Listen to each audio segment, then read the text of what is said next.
Libra, welcome back po dito sa Gemma's Cake Tarot and Vlogs. Yes, balik na tayo sa dati nating name, sa ating former name. Ayan.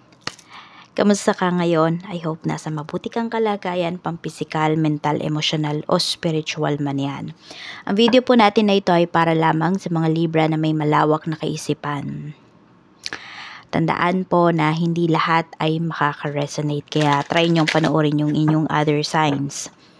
At kung bago lamang po kayo dito sa ating channel, please subscribe and hit the bell button para lagi po kayong updated every time na meron tayong uploads. Kung nais mo namang mag-avail ng ating private readings, ng ating rituals, ng ating EEA at ng ating PR's bracelet, ayan, makikita mo po yung link sa description box and dyan sa ating comment section, nakapin po yon. So, kung ano lang yung nakapin dyan, yun lang po yung i-click ninyo. And always remember na tayo po ay Facebook page. Kaya mag-iingat kayo pag may nagme-message sa inyo, hindi po ako yan. Hindi ko kayo i-message, hindi ko kayo kukulitin na, uy, mag-avail kayo ng ganito, ng ganyan. Hindi po. No? Tandaan nyo, hindi ko kayo i-add at hindi ko kayo i-message, hindi ko kayo kukulitin para sa services na ino-offer ko. Mag-ingat po kayo kasi may nanggagaya sa atin. At mag-iwan ka na rin ng ng bakas dyan sa ating comment section para makita ko naman sino ba yung mga Libra na active dito sa ating channel. At kung hindi ka po mag-i-skip ng ads, maraming salamat. So, simulan na natin, no? Ang haba ng intro natin, eh. So, we have enemy. Mag-iingat ka, Libra. Ayan. No? Meron daw ditong kalaban. Number 35. So, mag-iingat ka sa pinagkakatiwalaan mo, sa pinagsasabihan mo ng mga magagandang nangyayari sa life mo ngayon. Kasi pwedeng ma-evil eye siya. Tignan mo rin kung sino ba yung kung meron mang tumutulong sa'yo ngayon, tingnan mo rin kung pure ba yung intention ng tao na yon doon sa pagtulong na ginagawa niya sa'yo. Tingnan pa natin.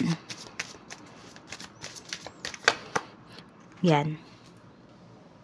May kalaban, may kaaway ba kayo because of properties, because of inheritance, could be kapatid mo ba to?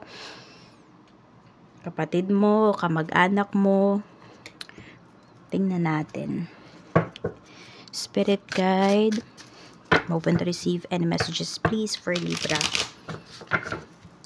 Sun, Moon, Rising, and Venus.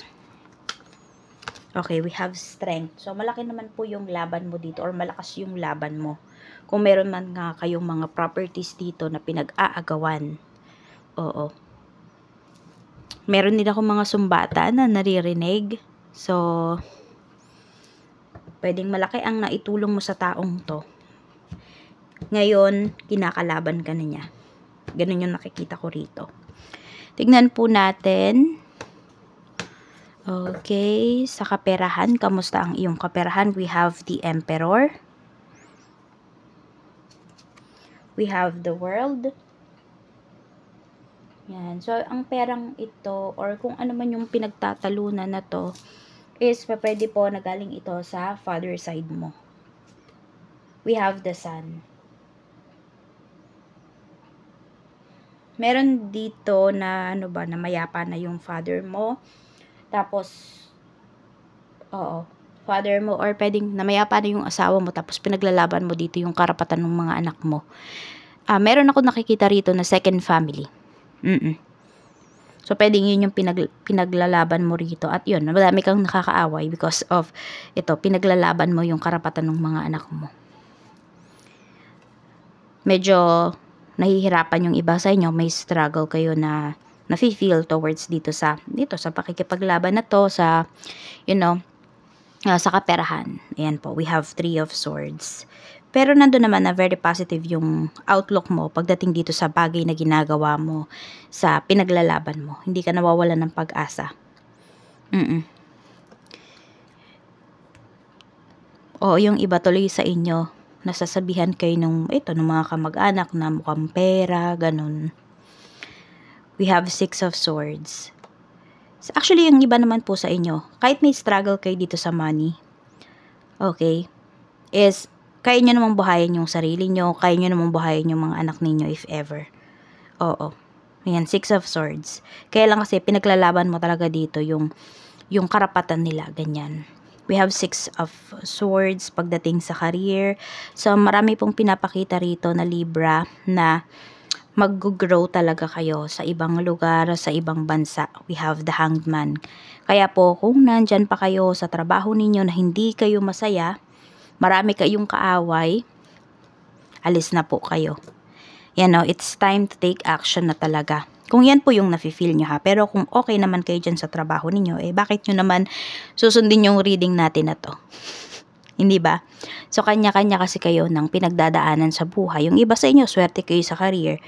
Pero hindi kayo masyadong swerte sa family, sa love life, ganon. Pero kung okay yung career ninyo, magstay kayo dito syempre. Iba-iba kayo ng sitwasyon. Kaya nga, 'di ba, kailangan nga malawak yung inyong kaisipan kapag kayo po ay nanonood ng mga readings na ganito kasi general ito. We have 3 of Wands. More on talagang pinapakita rito ang swerte po ninyo, no. Magiging mas blessed kayo pagdating sa career sa ibang lugar talaga. Kaya kung wala kang growth na nafe-feel, na nakikita dyan sa current job mo, sa current situation mo, it's time to move. As in, kailangan mong umalis. Kailangan mo ng kumilos. Sa business naman, we have 8 of Swords. We have 8 of Pentacles. So, merong dito malapit nang matapos. I don't know kung meron bang may utang sa inyo, malapit nang matapos yung tao na yon. So, ingat lang din kayo sa pagpapautang. Kasi, Libra, pwedeng marami kayong makaaway dyan. O, meron nga dito, tinakasan ka na. May mga tumakas na. Pero may ilan pa rin naman na, ayun, nagbabayad. We have the Moon. So, hindi na kayo, parang hindi kayo okay dito pagdating sa business ninyo eh.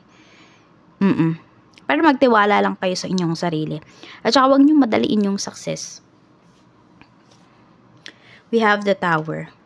May mga sudden changes dito pagdating sa inyo talagang sa takbo ng business ninyo, ng sales, yung magugulat ka na lang, yung hindi mo talaga inaasahan na ganito pala yung impact ng business mo. No, ganito pala yung magiging impact ng business mo kalaki dito sa buhay mo. So yes, pwede pa po na ito yung magpayaman sa inyo. Kaya lang ngayon talagang sinasabi sa inyo, huwag kayong magmamadali. Ayan. Tsaka kung nakikita nyo naman talaga na okay yung business na to, ilaban nyo talaga yan. Sa love life naman, tingnan natin. Sa love life, we have 9 of Cups. Tingnan natin. Marami naman sa inyo, happy naman yung love life ninyo. Diba sabi ko nga sa inyo, hindi naman lahat makukuha ninyo yung energy or yung message dito. Hindi naman para sa inyo lahat. Yan, we have 9 of Cups. Kampante yung karamihan sa inyo pagdating dito sa love life. Medyo mag-iingat ka lang kung may nakakausap ka rito. Kasi pwede po, kung kayo ay looking for love, Libra, yung pwedeng makausap ninyo or baka nga nakakausap nyo na is fake profile. Dami account. Mag-ingat po kayo. Kasi napakadali talaga, lalo na sa Facebook, napakadaling gumawa ng fake accounts. Kaya nga, ayan, di tayo nakaligtas sa mga, mga scammers. Pero dito kasi sa YouTube, medyo mahirap gumawa ng account. Pero ayun, sa social media mag-iingat kayo kung may ka-chat po kayo. You make sure talaga na yung taong yun yung kausap po ninyo. Kasi baka nag-grab lang ng pictures, Kaya ayun, wag daw kayo magpakampante rito.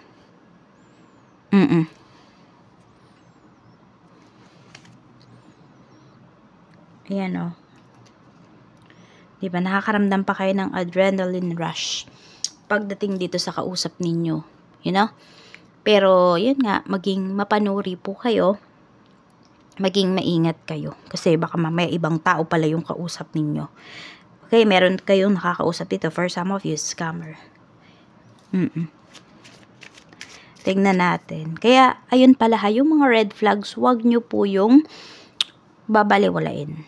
Pag may mga red flags na kayong nafe-feel towards dun sa tao na yung kausap ninyo. Sa health naman, we have temperance. So, may healing na pinapakita po rito, no? 6 of Cups. Okay, looks like yung iba po, dating sakit nyo na to, na ngayon nyo lang mabibigyan ng atensyon.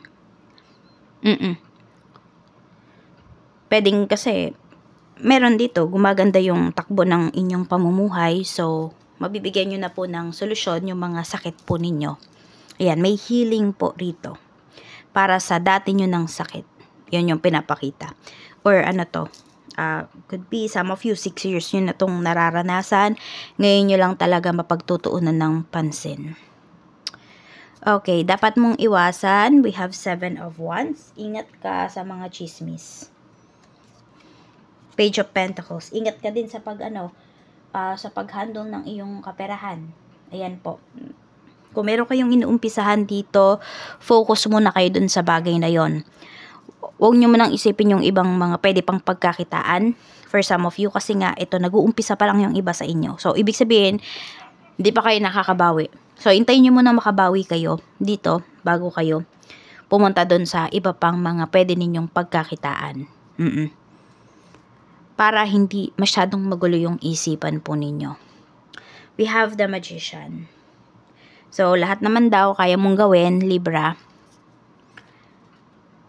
Ayan. Pero may pinagdadalawang isipan ka rito. Okay, so kung ano man yung pinagdadalawang isipan mo, no, naguguluhan kayo sa isang bagay, just believe in yourself. Kailangan talaga, di ba, bago sila magtiwala sa'yo, dapat magtiwala ka muna sa sarili mo.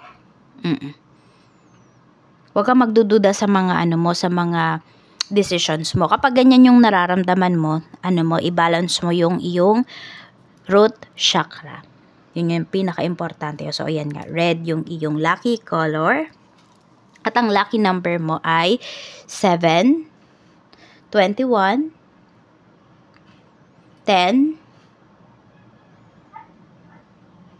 45, 16, and we have number 32.